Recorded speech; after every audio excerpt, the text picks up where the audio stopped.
Okay, we're live. We're live. Well, welcome to another, is this a podcast, Sam? Webinar. Webinar. A web class. I don't know. It is whatever it is. So today we're going to be talking about the body and learning about one of the parts of the body. There's, the first thing I think I'd like you to do is there's a Q&A box. And so in your Q&A box, you can send in questions. The first thing I'd like you to do is give me an idea of your grade or your school. Are you elementary? Are you middle? Are you 5th grade? Or are you 4th grade or 7th grade or high school? Let me know so I know who I'm talking to. If you could do that, that would be great. My name is Marty. I'm a science teacher at the Delphian School. This is my colleague, Sam. Say hi, Sam. Hello. And we'd like to help you learn some stuff and have some fun. This is my assistant, Mort. Mort will be helping us learn about the digestive system. Good, Marty. Here's some answers. So we have Lorna is with us from Yes. the 6th grade. Okay. Shanna, is with us from the 7th grade. Okay. Annette is in the 4th grade. Amelia is in the 3rd. Elijah is in the 10th. Cypress is in the Delphi Middle School. Hi, Cypress. Woo! We miss you out here. Hope you're doing well. Jacob is 7th grade. Logan is 6th grade. Noah is 6th grade.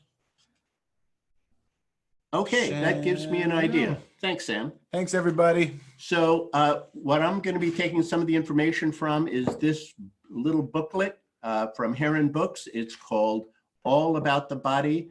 It's a great book. It's very simple, but it has lots of colored pictures to show you about the different parts of the body, and it explains it very simply. So I recommend this because it makes it easy to learn about the body. Okay, well, let's get started. You already know about the Q&A box. So the first thing I'm going to talk about is, why do we study this? Why should you spend your valuable time learning about digestion or the body? Well, the more information you have, the better you'll be able to take care of your body. And so sometimes you'll eat some foods and maybe you'll feel not so good afterwards, and this will give you an explanation as to why, or if there are other problems you're having. Anyway, we're just going to jump right in. So what happens to pizza and cookies and oatmeal after you eat it? Well, you swallow it and then it's gone. And there's a little more to it than that. There's something called the digestive system. So digestion is what happens to food once you eat it, so that your body can break it down into smaller pieces and get food for the cells. Adults have about 75 trillion cells in the body. And so this is something you can do. So if you're not an adult, you might only have 25 trillion. That's still a lot of cells. That's still a lot of cells that need food and energy. And so the digestive system breaks down the food you eat and makes it into smaller pieces and smaller parts so that your body cells can use them and you get energy. So let's pull up the picture of the digestive system.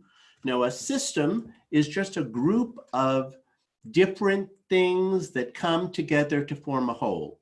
Like the solar system is about the sun and the planets and the moons and the other rocks that happen to be floating around in outer space in our area. That's the solar system. So the digestive system has many parts, and here are some of them. Some of them are the salivary glands. That's the first one, in the mouth and all of this. We're going to be talking about that. If you could print that out, I don't know, could they print that out if they have a printer? No. No? Okay. Well, you could look at it online later if you'd like, or just look at another kind of diagram if you're interested. We're going to be talking about all of these different parts. So it starts with the mouth and the teeth break up the food into smaller particles, and then the salivary glands, that's if you think of sucking a lemon, a real sour lemon, can you imagine that sucking? Do you feel the juices over here? You feel the juices over there when you think about that, Sam? Sucking? Yeah. Yeah. Kind of right in there. Yeah, right in here and up in through your cheek. That's the salivary glands. They produce a juice called saliva. And saliva helps break down carbs, carbohydrates, things like oatmeal and pizza and things like that. And they have a special name. These chemicals that break food into little pieces are called enzymes. So saliva is an enzyme, and it's the first enzyme that starts on the way to digesting the food and make it into teeny tiny particles. So that's the salivary gland up here, that first thing. That's a salivary gland. They're up here and on either side, and then they're actually up in the cheek a little too. Huh. And that's this on the picture right here, huh? Yeah, that's that on the picture. Cool. Okay, now the next thing is the throat. Once you swallow, and your tongue lifts the food up and pushes it down your throat, a fancy word for the throat is the pharynx. If you ever heard anybody talk about the pharynx, all they're talking about is the back of the throat. And so could you pull up that next picture, Sam? Uh-huh. There's a food tube, which is the esophagus. Okay, that's a fancy word for the food tube. That's just the tube that goes from your mouth or throat into your stomach, the esophagus or food tube. Now there's another kind of tube here. Because it goes, the openings all the way from here, all the way down through there. So this is the esophagus right here? That's the esophagus on the right. Great. Now, on the left is another tube called the air tube or the trachea. That's a fancy name for it, the trachea. I see. So it opens up through the mouth, comes down comes here. down. Now, if you're just breathing, that flap over there called the epiglottis. Can you see the epiglottis? This guy right here? Yeah, that's like a flap. Huh. And it stays open and allows air to go down into the, well, let's see, it's on, yeah, that's the food tube. That's the air tube. It lets air go into your lungs. Wow, you can actually feel it when you swallow. You can feel that close. Right. That's when this part goes up. You can see, oh, that's my, what happens in the next picture, you'll see the epiglottis on the next picture. Oop. And now you see the epiglottis is down, covering the airways. So now you don't want to have some pizza or oatmeal go down into your lungs or into your air pipe or air tube. That wouldn't be pleasant. So you have this special part called the epiglottis. That's a kind of funny name, isn't it?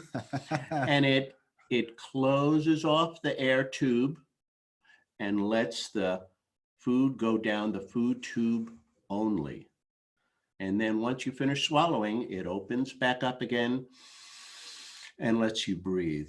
And this is what happens for food or liquids. You don't want liquids to go down into your lungs. Your lungs have to have air in them. And so Marty, Shanna let us know she's eating breakfast right now. Hi, Shanna. I hope your breakfast is delicious.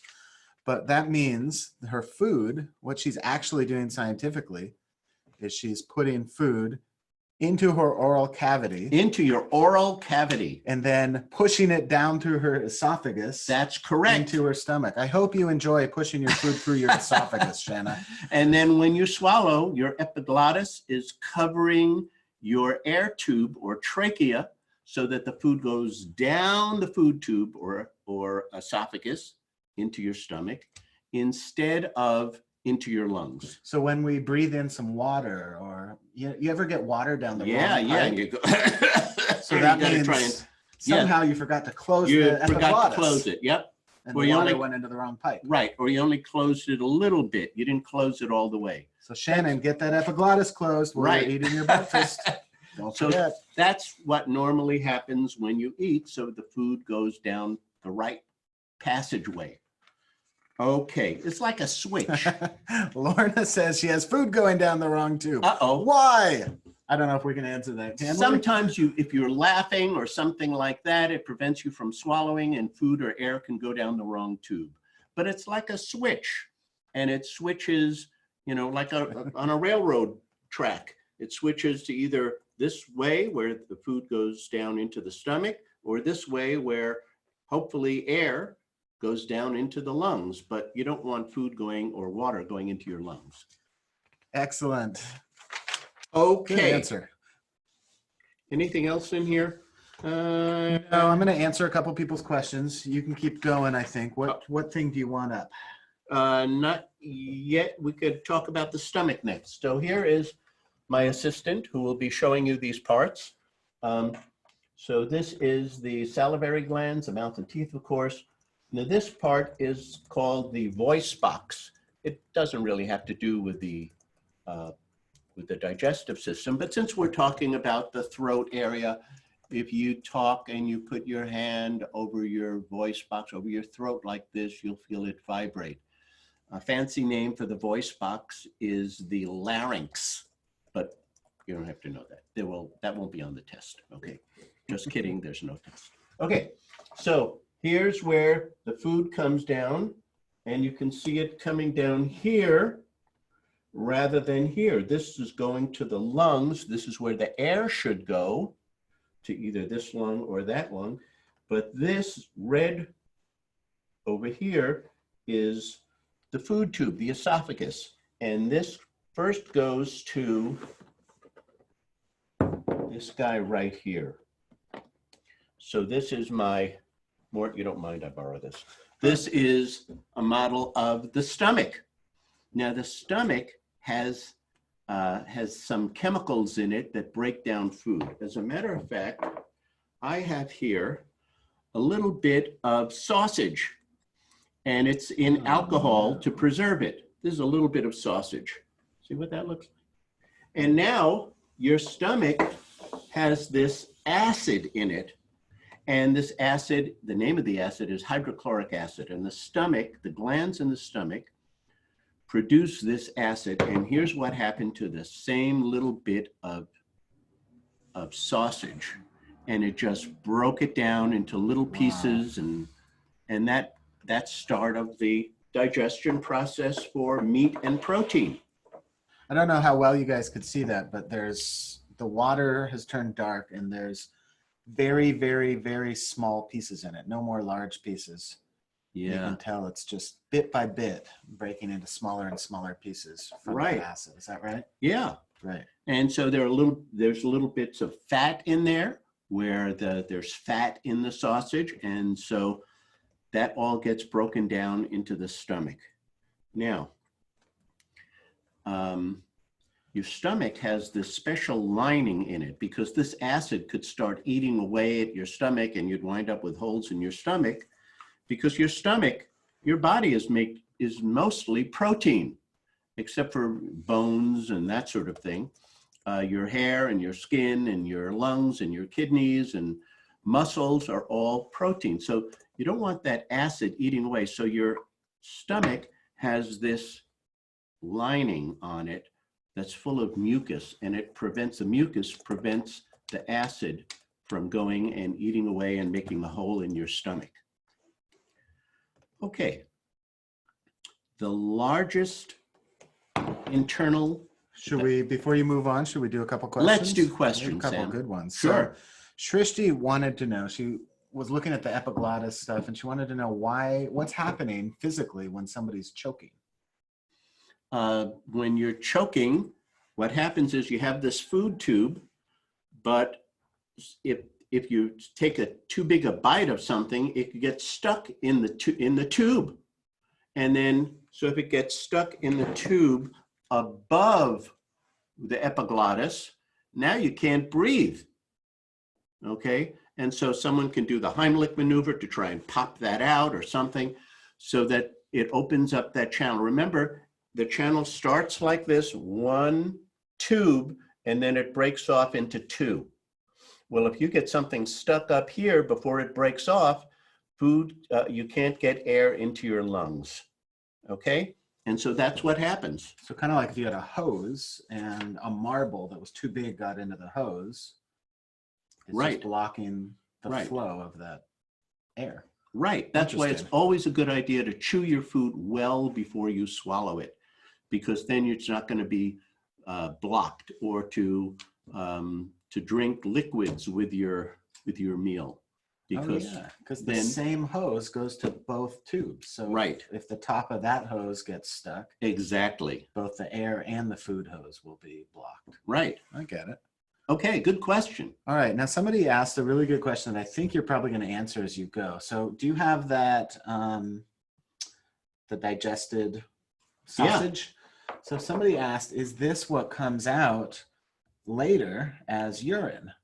No, it still has a lot more digestion to do. It still has to be broken down a lot more. We're going to get into this in a little bit, but I don't know if you can see that in there, but there are these things floating around. That's fat.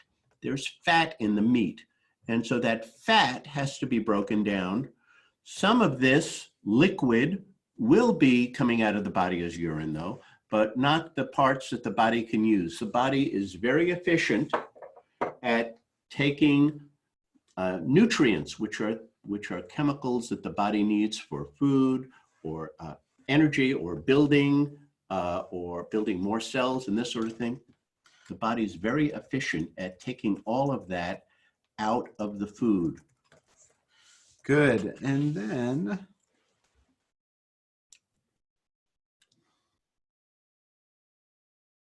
I guess that's good for now. I think let's move on, and we'll answer some of these, the rest of them as we go, I think. Great. So skin is considered an organ, and skin is your largest organ in the body. But the largest inside or internal organ is the liver. And this is a model of the liver, and it's right here above the stomach. And this blue is just a vein that goes through it. And the liver has lots of important jobs. And one of them is to store the food after it's been digested until your body needs it. And another thing that it does is it collects poisons from your body. So if you have something and it's not, somehow you got something in your body that's not good, even alcohol. Alcohol is not a good thing for your body. And so the liver can store the poisons from alcohol, and that could lead to a diseased liver. And there's a special disease named after that. But it can absorb poisons. Another thing that your liver does that helps with digestion is it produces a chemical called bile. And on the inside here, you can see on the other side of the liver, there's this little green bag. That's called the gallbladder. A bladder is just a fancy name for a bag. And so this bile that the liver makes is stored in here, and it has tubes that empty this bile into the stomach. So the stomach is right under the liver like that. And you can see how this bag of bile can go into the stomach.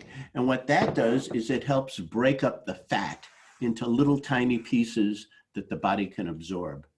You know, if you eat a pizza, you don't have little pieces of pizza running through your blood at the end of the day. It breaks it down into chemicals. It breaks carbohydrates like oatmeal and pasta and pizza dough and things like that into a sugar called glucose. And glucose is the main source of energy for the trillions of cells in your body. So it's the digestion of starches starts in your mouth with the salivary glands, but it also continues further on down into the, we'll talk about it later, through the digestive system. So if I eat a piece of bread, it starts as bread. Yeah. And then by the time it goes through my epiglottis, down into, this is my stomach? Stomach, yes. Okay, I was answering questions. I missed that for a second. So when it's here, you're saying it turns into glucose while it's here? It'll start turning into glucose in your mouth. As a matter of fact, if you take a cracker and you chew it, and you chew that, when you first start chewing it, it's not sweet.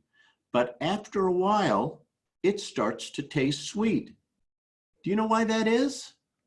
You could try this at home. Do try this at home. Get a cracker or even a slice of bread, I suppose, and just keep it in your mouth and chew it for a while, and it'll start to taste sweet. And there's a reason for it. Did anybody have a reason for it yet, Sam? Let's see.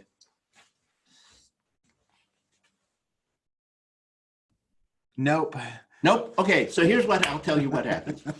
So what happens is the saliva is an enzyme, and an enzyme is a name given to a chemical that can break chemicals into smaller pieces, break food into smaller pieces. And what it does is it breaks the starch into glucose or sugar. And that's why even when you first put it in your mouth, it's not sweet, but after chewing for a while, the saliva, the enzymes break up the starch, and now you have pieces, little bits of sugar, and now it starts to taste sweet. Great. It's a really cool experiment. Try it at home. Grab a cracker, put it in your mouth, and just let it sit there. It's really fascinating. Yeah. You'll be surprised what's going on. All right, we have a few questions before we move on. So, yeah.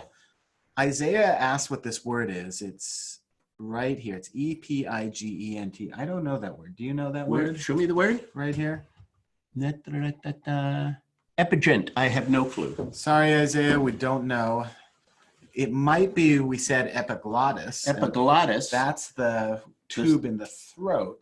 The esophagus. The epiglottis is the switch. I've been saying the wrong word to many of you. The epiglottis is the switch that lets air go into the lungs, or when you swallow, closes off the lungs so the food goes into the stomach. Perfect. And then somebody wanted to know, so there's hydrochloric acid in your belly. How does that disintegrate the food? Well, an acid can break down food, can break down proteins. So if you have eggs in the morning, well, the salivary glands, the saliva isn't going to break down the egg. The egg is protein.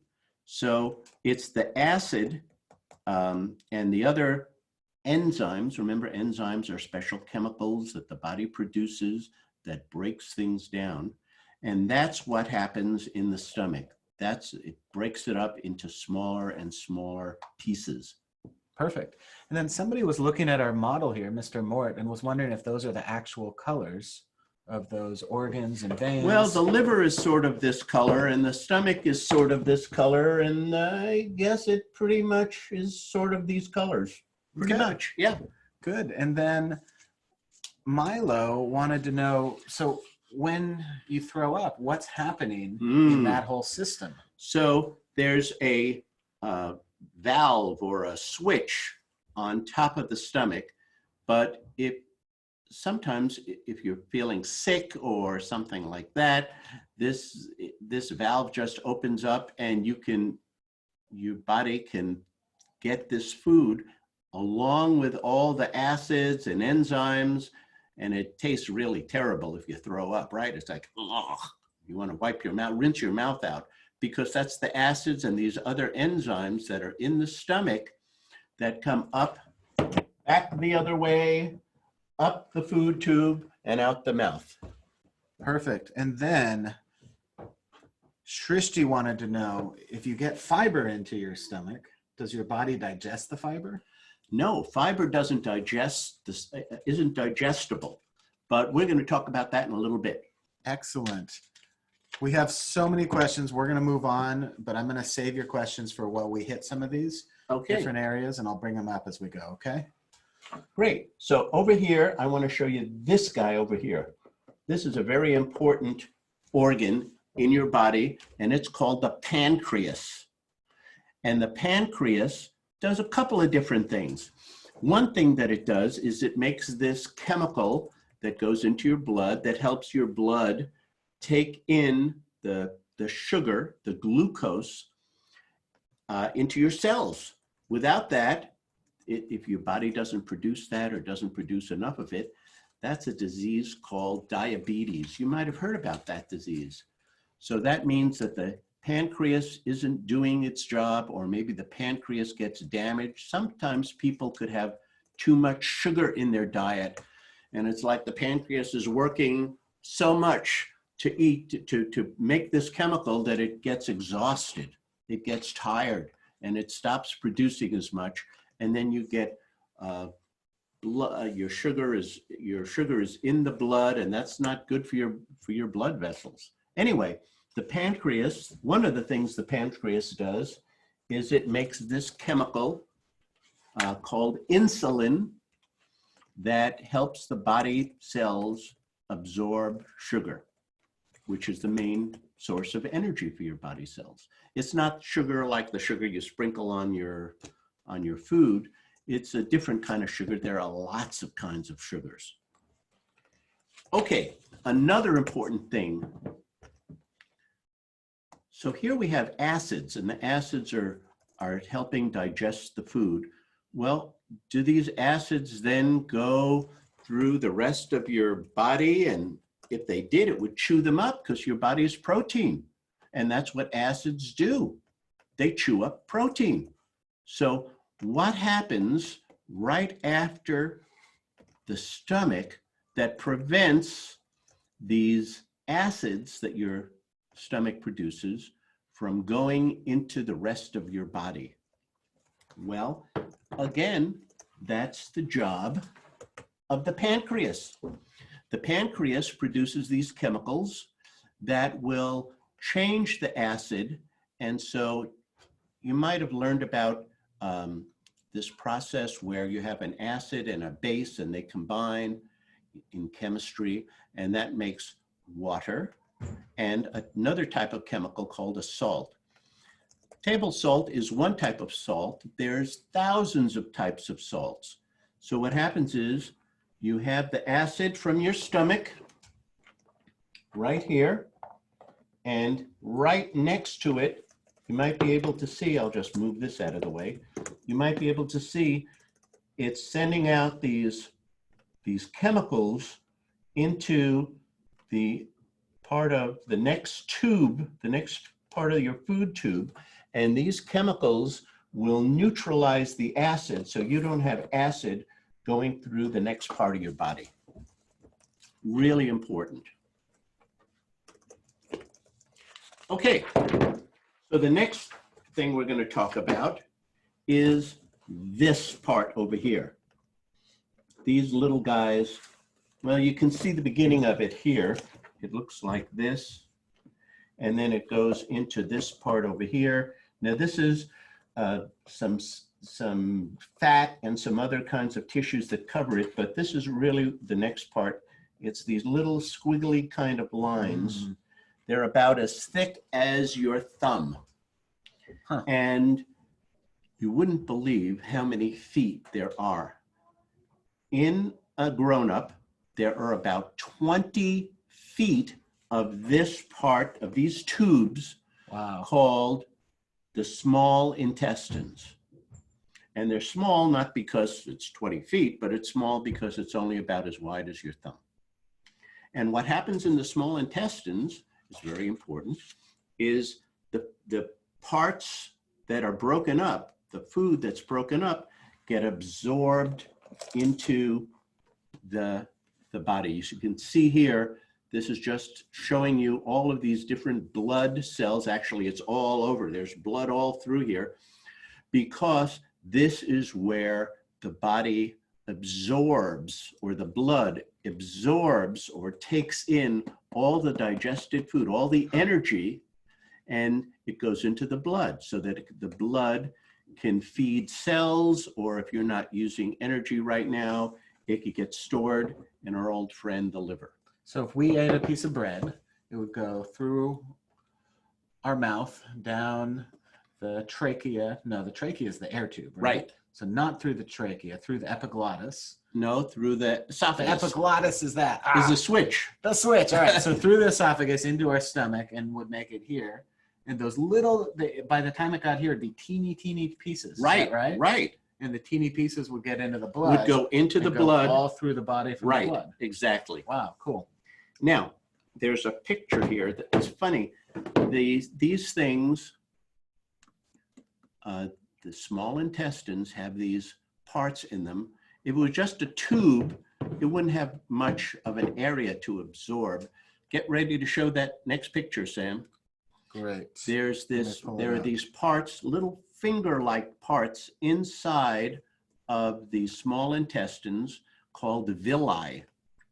This guy right here? Yeah, Mm. and that's a picture Wow. of the inside of the small intestines. And so because of, instead of just a tube, you have all of these little finger parts, it makes for a lot more surface area where the body can absorb all of these different chemicals. And it's about 20 feet long in an adult. So it takes a long time. It's going through there, and the body is giving it every chance that it can to absorb those chemicals that it needs. Each of those little pieces of food and chemical to go into the blood. Each of those things does that job, huh?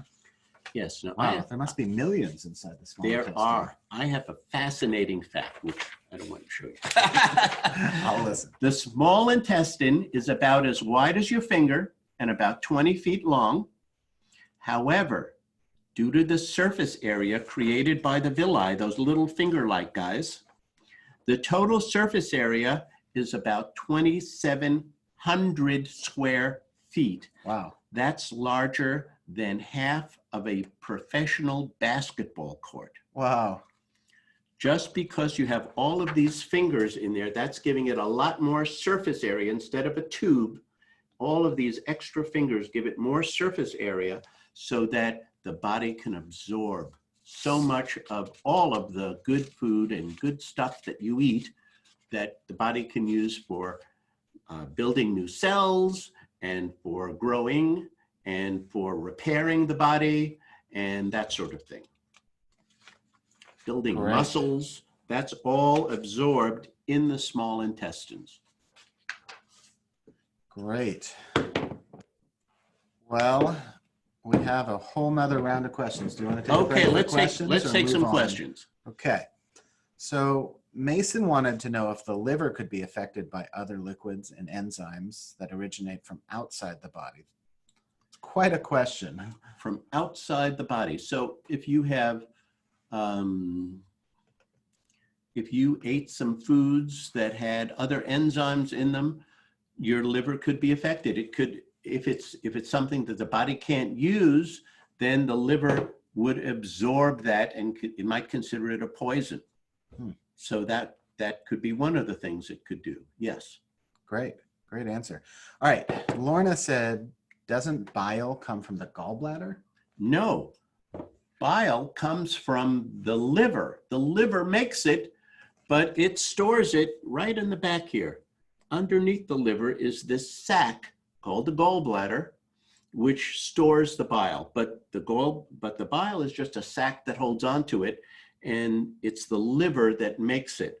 And then you might, I don't know if you can see this little green tube here, but this little green tube is a tube that goes into the stomach that can take this bile, which breaks up fat, and it goes into the stomach to help the stomach break up fat into tiny little pieces. Now, fat is a kind of a oil. Oils or fats are called lipids. That's a grown-up kind of word for oils or fats. And so the chemicals in the bile can break up these oils into little parts so the body can use it. Similarly, protein is broken up here, like eggs or meat or chicken or things like that. And proteins are made of these chemicals called, I'm going to give you a grown-up kind of word here. They're called amino acids. And there are 20 different amino acids. And your body can take them apart and rearrange them and put them back together and make another protein. So just like the 26 letters of the alphabet can spell out any word, right? So these 20 amino acids in different orders can make any different kinds of protein that your body needs, whether it's hair or muscles or skin or liver or kidneys or whatever it is. This is where your body gets these proteins. If you're exercising or your body's growing, it needs more protein. And so the amino acids can break down and rearrange, your body can rearrange them into spell out, not really spell, but sort of spell out any kind of protein. Perfect. All right, now we have a couple stomach questions. Stomach questions. I can't stomach questions. Somebody out there, let's see, Amelia said something. This was really smart. She said, is that really the size of a stomach? Because my sandwich is way bigger than that. I understand. So what happens is, once you start chewing and eating, there's a lot of air in a sandwich. And so some of that air gets squished out, and sometimes after eating some stuff, that air will go through your body and come out the other end. And you probably know what that is. You probably experienced that. But sometimes you'll just want to burp too. And that's just stuff, air coming out from the food or the drink you've had. And go ahead, Sam. Good. And then Jacob said, so hydrochloric acid is sitting in your stomach, and hydrochloric acid eats away almost anything, right? It eats away a lot of things. So yes. He said, so if you don't eat, does that mean it's going to eat away the lining of your stomach? No, you have this mucus over here. And one of the things that hydrochloric acid doesn't eat is mucus. And so you have this thick protection for the stomach that the acid won't eat through. Great question. Great. And then Isaiah wanted to know what the pancreas is. We mentioned it really briefly, but... Okay. Well, here it is over here. And this is an organ that produces this chemical that goes into the blood that helps the blood absorb a sugar called glucose, that is the main body source of energy. So glucose is what the body uses for energy. And the pancreas produces a chemical that helps the body absorb this sugar. And that's one of the main purposes. Another main purpose is to produce a chemical that will neutralize or make it so that this chemical coming out from the stomach is an acid, because you don't want acids going all through your intestines here. That would just chew them up and make a hole in them. Doesn't do it in the stomach because the stomach has this big, thick bit of mucus, but it will do it so it'll be neutralized because of a chemical.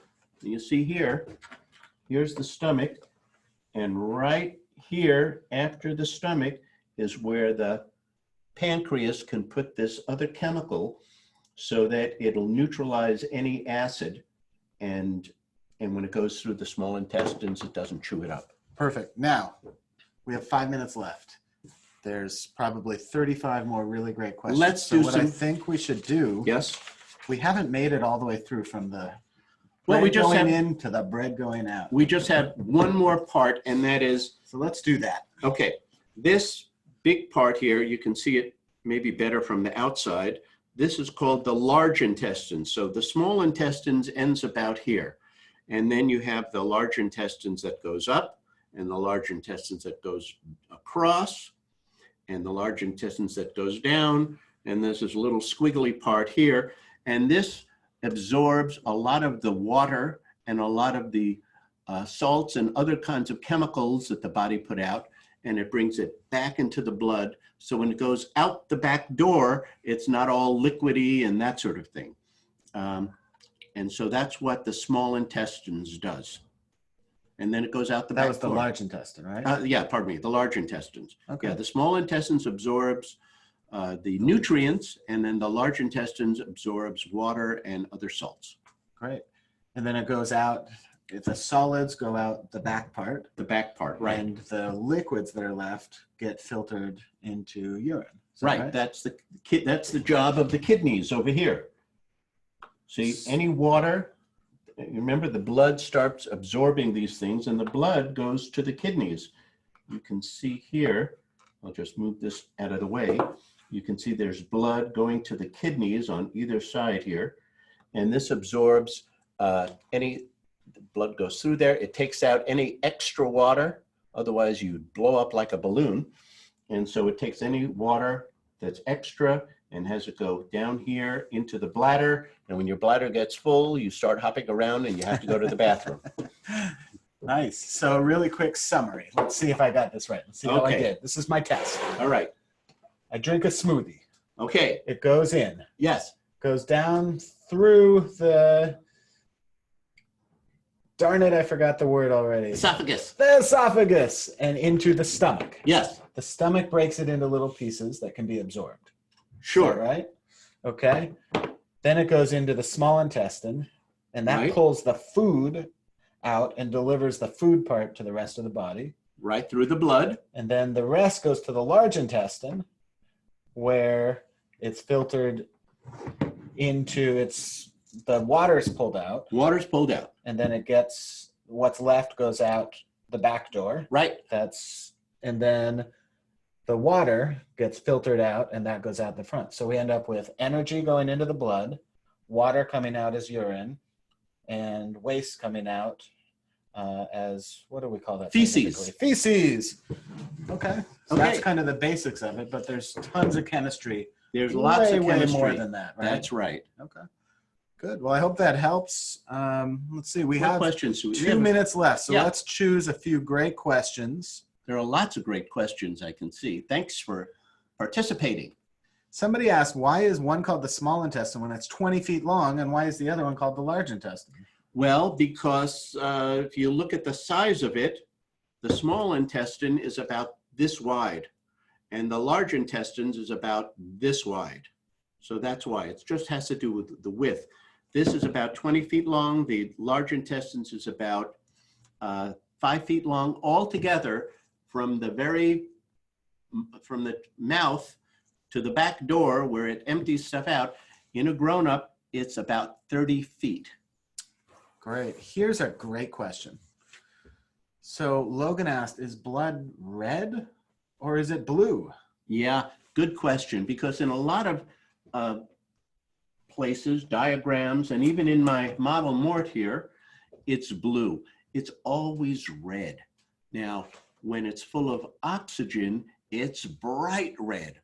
When it doesn't have much oxygen and it has carbon dioxide, it's not as red. It's still red, but it's not as red. You're looking at it through your skin, which also will change the color of it and make it look a little bluer. So this one that looks blue, you guys probably can't see this at home, but look at your own wrist. You'll probably be able to see something. So this one that looks blue doesn't have oxygen in it. Well, Is that right? it has less oxygen. Less And the way to oxygen. tell whether it's something that has oxygen or doesn't is if it's a blood vessel and you can feel a pulse, it's an artery. It has oxygen in it. If it's a blood vessel, we'll talk about this when we talk about the circulation. There's a whole topic there. It's that's another whole fascinating. topic. Yes, but blood is always red. It's either bright red with oxygen or it's kind of a duller red when it just has the carbon dioxide and not much oxygen. Great question, though. Perfect. And that's all the time we have. Do you have the book? I have the book. This is really one of my favorite books because it's very simple and it talks about all these different parts of the body. It talks about